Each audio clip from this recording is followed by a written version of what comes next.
أنا أدري له طلبات أصحاب عوان تما صوت بصدق والصوحة ولادتي على بيننا. السلام عليكم صواري محمد.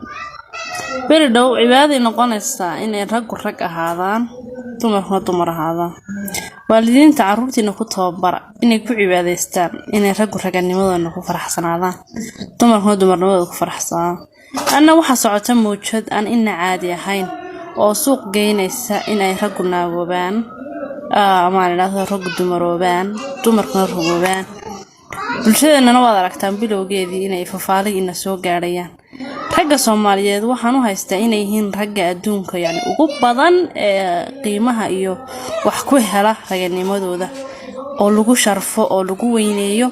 haddii kuwiisa lagu weyneeyay ay ka soo baxeen qaar sida dumarnimada u jecel dalalka kale ee lagu yasaayo yani dalalka qaar baa jira raganimada aan qiimo weyn laga siinin kuwaana maxay ka filaynaa talo wallahi billahi ni carruurta mustaqbalka soo socota anu warwaraaba la ilaaha illa allah nimkeen arkaynaa talo carruuraheenna maxay la kulmi doonaa ilaaha ubadkoona hagaaji waa lagu ducaystaa horta wallahi waa qalbi xanuun waa murugo in ummadda maaragtay bidaadanka qiimihiisa loogu dheeldheelo oo laga dhigo wax maaragtay qofku doona bedeli karo laakiin innagu hadeen muslimiin nahay mar walba way diideynaa waan ka soo horjeestinaa waan la dagaalamayna waxaan doonaynaa fariin u diro dhalinyarada dadka noocaas daawada ee fiyuga iyo like-ta iyo followda siiya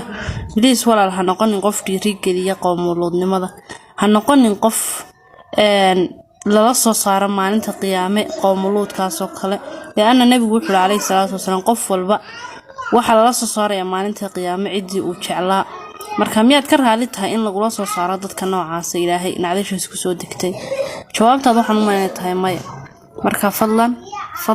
dadka noocaas ah la iska yaro dadkeen way ku badayeen ma garanayo sababta uga jeedaan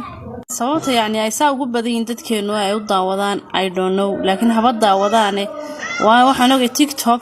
qaabka ay wax ku faafisaa inaanu ahayn qaab aynu ku dooran karno qofku isagoo iska wadwada ayun bay wax ku soo booday marka TikTok iyadu wax u gaar ah bay leedahay wax ku faafiso laakiin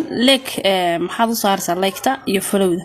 oo maxaad comment ku qoraysaa iska dhaaf noocaas oo kale ignoring baa lagu sameeyaa marka Allahumma salli ala